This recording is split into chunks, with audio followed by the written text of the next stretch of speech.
হারান ভাই কেমনে ঠিক করে যে বাংলাদেশে এই বিজনেসটা করব বা এই বিজনেসটা শুরু করব?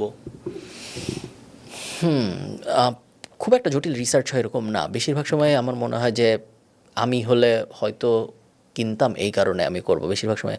এবং মানে এখন যেহেতু নিজে কনজিউমার হলে। নিজে কনজিউমার হইলে, এবং এখন যেহেতু আমার আহ, এমন একটা পজিশনে আমি গেছি যে আমি এখন টেস্ট করার জন্য খরচ করতে পারি।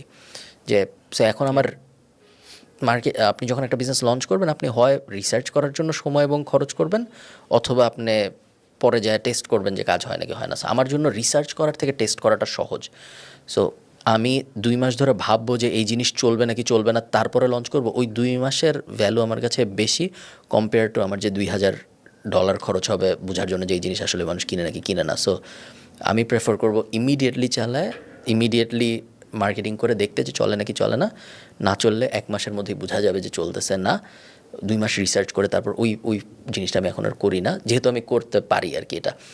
বাট যদি আমি সবার তো নতুন এই privilege যদি আসলে আমি নতুন হতাম থাকবেও না। তাহলে আমি অবশ্যই অনেক সময় নিয়ে রিসার্চ করতাম, অনেক মানুষের জিজ্ঞেস করতাম যে এটা হইলে কিনবা নাকি, ওটা হইলে নিতা নাকি, অনেক কিছু আমি করতাম যদি ওই স্টেজে থাকতাম। বাট আমি যেহেতু ডিফারেন্ট স্টেজেস, আমার ওইটা আর করা হয় না।